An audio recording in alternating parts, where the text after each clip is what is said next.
तो दोस्तों हम सभी जानते हैं कि भारत के लिए वंदे भारत ट्रेन का महत्व क्या है। आज से कुछ सालों पहले तक हम कभी कल्पना भी नहीं कर सकते थे कि भारत के रेलवे ट्रैक्स के ऊपर कुछ इस तरह की हाईटेक ट्रेन भी दौड़ सकती है, लेकिन आज वो सारी चीजें संभव हुई है और आने वाले समय में इसका एक्सपांशन हमारी उम्मीदों से तो कई गुना ज्यादा किया जाना है। बताया जा रहा है कि आने वाले कुछ सालों में 5-6 सालों में लगभग 400 से ज्यादा वंदे भारत ट्रेन भारत के अलग अलग कोनों में दौड़ेगी और ये भारत का एक बहुत बड़ा ड्रीम है जिसे साकार करने के लिए लगातार वंदे भारत ट्रेन का निर्माण किया जा रहा है और इनसे संबंधित टेंडर्स जारी किए जा रहे हैं। अभी कुछ ही समय पहले हम लोगों ने डिस्कशन किया था कि भारत की रेलवे कंपनी RVNL का ज्वाइंट वेंचर तय हुआ है रशियन कंपनी के साथ और बड़ी बात की इस कंसोर्टियम को एक बहुत बड़ा ऑर्डर भी मिला था जिसके तहत 120 वंदे भारत ट्रेन इस कंसोर्टियम द्वारा बनाई जानी थी और अगले 35 सालों तक इनका रखरखाव और मेंटेनेंस वगैरह की सारी जिम्मेदारी इसी कंसोर्टियम के ऊपर थी, जिसमें 80% स्टेक होल्डर रशियन कंपनी थी तो वहीं पर 20% RVNL के पास मौजूद था।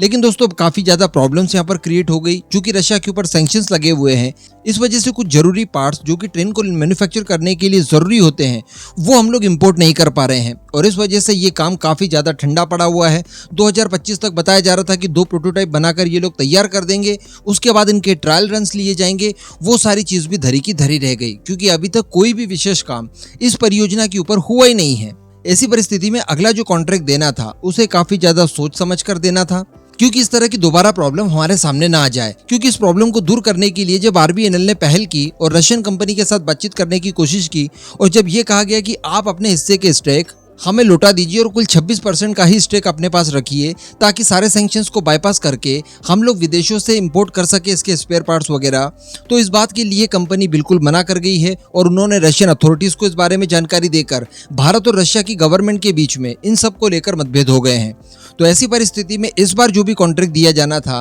वो स्वदेशी कंपनियों को ही दिया जाना था और दोस्तों आपको जानकर खुशी होगी कि इस बार 80 ट्रेनों का फिर से कॉन्ट्रैक्ट दिया गया है और इस बार जो कंसोर्टियम बना है 2 कंपनी एक्चुअली मिलकर बनाए हैं वो दोनों की दोनों कंपनियां देसी है। दरअसल ये कंसोर्टियम बनकर तैयार हुआ है टीटागढ़ रेल सिस्टम लिमिटेड और BHEL के बीच में और इन्हें कॉन्ट्रैक्ट मिला है कुल 80 वंदे भारत ट्रेन के लिए जो कि स्लीपर सेट के साथ आएगी और 2029 तक इन्हें ये प्रोवाइड करानी है भारत को। इसी के साथ साथ 2 प्रोटोटाइप ये लोग अगले 2 सालों में बनाकर तैयार कर देंगे जिनके ट्रायल रन्स लिए जाएंगे। उसके बाद बाकी की बची हुई ट्रेन का निर्माण किया जाएगा और पुराने कॉन्ट्रैक्ट के हिसाब से ही इन्हें भी अगले 35 सालों तक इन 80 वंदे भारत ट्रेन को टोटल मेंटेनेंस और बाकी की फैसिलिटी वगैरह प्रोवाइड करानी होगी। और मैं आपको बता दूं कि इन 80 वंदे भारत एक्सप्रेसवे ट्रेन के निर्माण के लिए जो टेंडर जारी किया गया है उसकी टोटल वैल्यू है 24,000 करोड़ रुपए। कहने का मतलब काफी ज्यादा खर्च किया जा रहा है भारतीय रेलवे को पूरी तरह से बदल देने के लिए। ये भारत की नई रफ्तार कहलाई जाएगी। अब इस पूरे मुद्दे पर आपका जो भी मानना हो नीचे कमेंट करके जरूर बताइएगा।